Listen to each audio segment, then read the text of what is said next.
Final Destination 5 has Sam having a premonition of a bridge collapse, but he saves a group of people before they die. But death doesn't like to be cheated, so people start dying shortly after the accident. But there's a new death rule. So, the positives on this film. The opening credits are pretty cool. It's things that have previously killed people in the other movies, shattering glass with the credits on it. Although I think I like the Final Destination credits the best, with skeleton X-ray depictions of the kills. Those are probably my favorite, but this one is probably my second favorite for the credits in the franchise. David Koechner is in this movie as the boss. He's also the dad of the other family who's obsessed with guns and Krampus.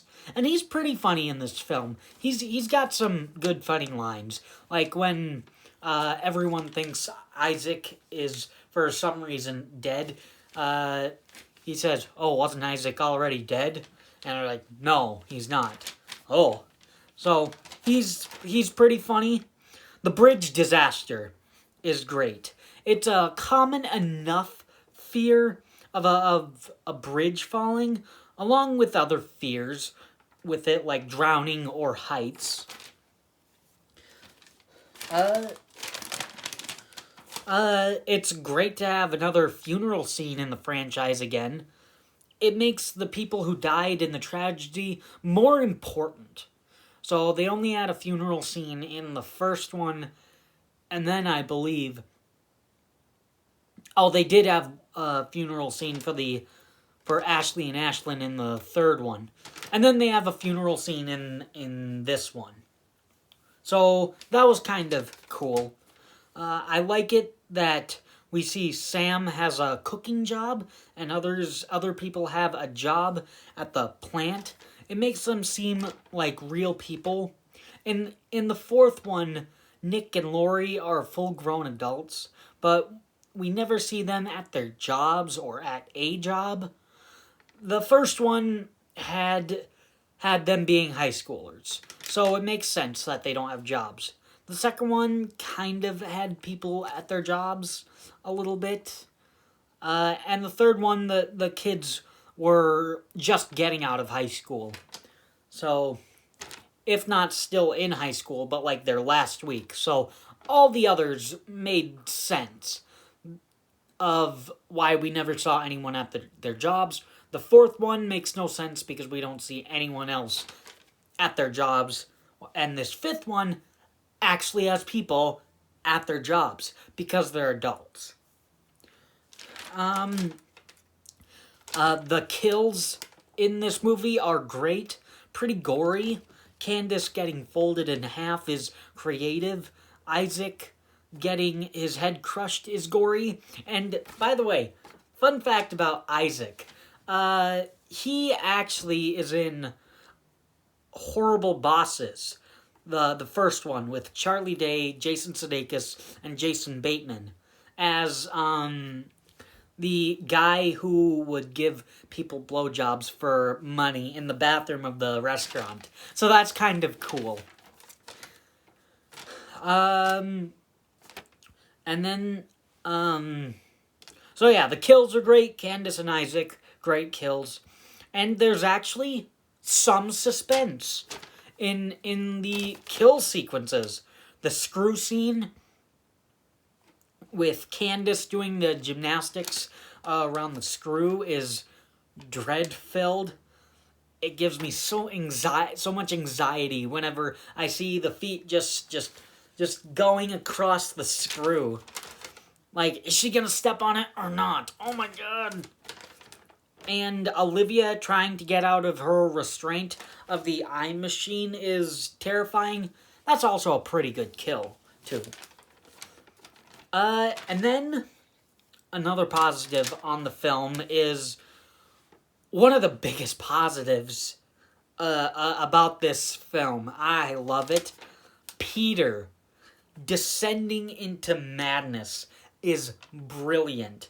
He's devastated. He's devastated because his girlfriend got killed. And then he's obsessed with the rule kill or be killed. And then to finally angry and wanting to kill Molly.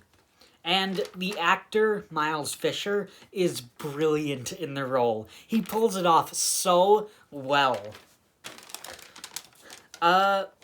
And more positives on the film. The kill or be killed. I love that new death rule. The kill or be killed. It puts an interesting spin on Final Destination. It makes for a little more interesting movie and final battle, with Peter trying to kill Molly. And it makes for a suspenseful final act. And another positive is this movie's got some funny lines. It doesn't go overboard like the Final Destination. Like when David Koechner's character says, "Isn't Isaac already dead?" That was pretty funny. And when he also says in the beginning, "Look at me. What's my name? Dennis. Look away." That was just so funny. Way to show some initiative, Stan, when his name is Sam. He's pretty funny, and there's some also other funny lines in the movie that I can't think of right now. And the fight, the final battle, the fight between Sam and Peter is great and a little actiony. It's also very tense because you know Peter will kill them if he gets the chance. And the final positive on the film is spoilers. Major spoilers for this movie. The fact that this movie is a prequel to the first one is great. It's a great callback to the first one and a great twist. Because they're talking about Sam. Sam wants to go to France, but he's not sure. In the end, him and Molly go onto the airplane to go to France of the airplane in the first one, and then we see Alex, Terry, Carter, Miss Luton getting off at the right after his Alex's premonition part. So that was a really cool callback to the first one. So, on to the negatives, and there's only one negative. Not even a big one. And that is in the eye surgery scene. Olivia wants to get some eye surgery so that she doesn't have to wear glasses. The doctor restrains her in the seat. Her head is stuck in the machine, so she can't move her head. And then the doctor leaves with Olivia still hooked up to the machine, with the machine on.